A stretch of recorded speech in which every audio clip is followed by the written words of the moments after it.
Hello everyone, welcome back to this channel again. After a long back, we are going to cover more on Autodesk PowerMill 5-axis toolpaths. Previously, we had seen toolpaths covered on 3-axis and tips and tricks over Autodesk PowerMill software. So from this, we are going to learn on 5-axis stuffs. So basically, this video covers what is the basic terminology specified in the 5-axis area. So if you having that 3-axis, maybe you can say vertical in our PowerMill tool axis page. If you keep this right hand fingers like this, and this will give you an idea about 3 linear axis. So the thumb finger shows your x-axis, forefinger shows y-axis, and middle finger shows z-axis. This is the basic 3-axis CNC machine actually. So, but when it comes to 5-axis, 2 of the rotary axis going to attach with that 3 linear axis. So, but if you look at this figure here, there are 3 rotary axes, but 2 of them going to attach that. So in here, if the rotary axis is rotating around x-axis, we can say as denoted A, and if it is rotated along y, it will be rotated in B, and if it is rotated around Z, it will be C actually.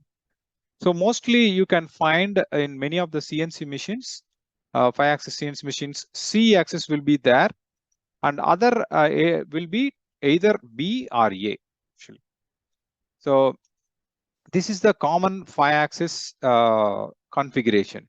It may be an head-head configuration. It may be an head table configuration or a table configuration. So basically, 2 rotary axes will fit in the 3 linear axis, and the positive and negative directions are highlighted in this picture here actually. Okay, let deeply understand about vector forms. It's very simple to understand.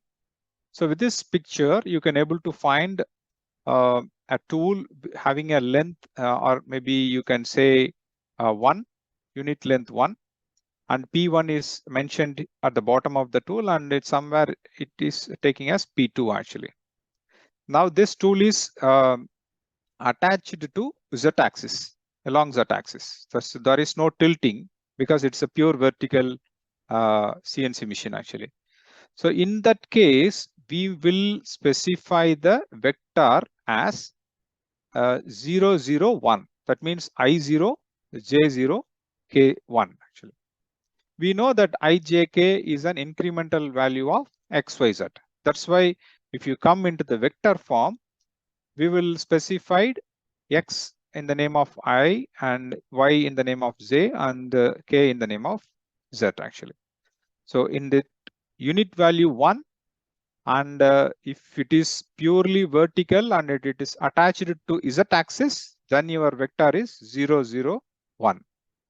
If it is attached to x, then 1, 0, 0 actually.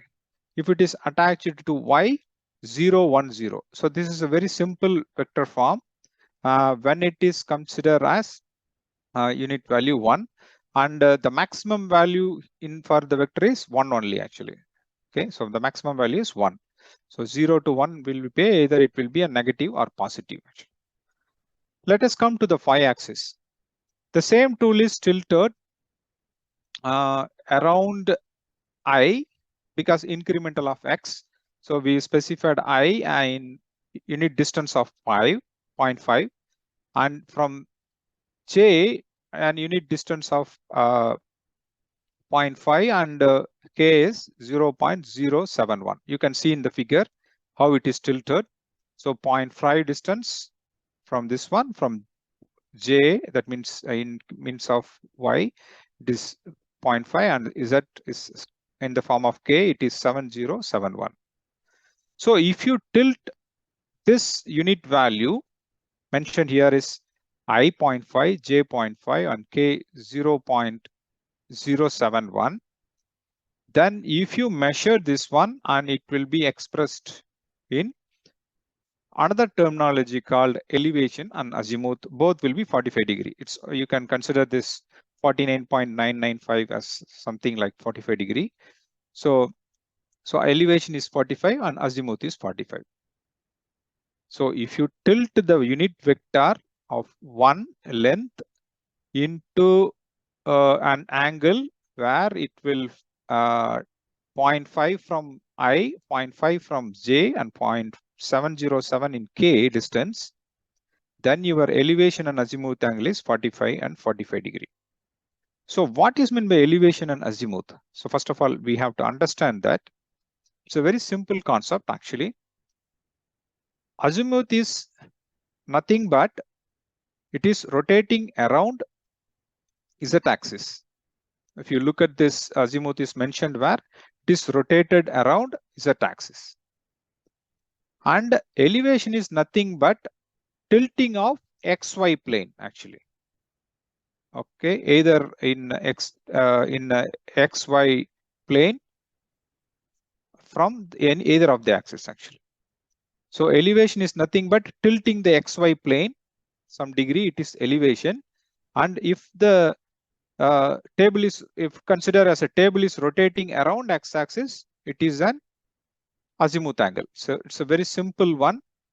So here it's considered thing as head style. So even for any missions, it almost like similar will be comes into the picture.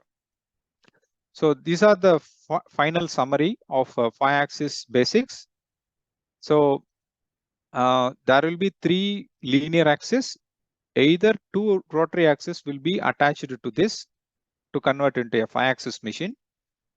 And there will be azimuth and elevation terminology is coming into the picture, where azimuth is rotating along z-axis and elevation is nothing but tilting the xy plane actually. So with this basics, we are completing this video. So from next video, we are going to see how to generate the tool path either in a continuous form or in a positional form. We will see different tool path strategies and tool axis definitions. Bye.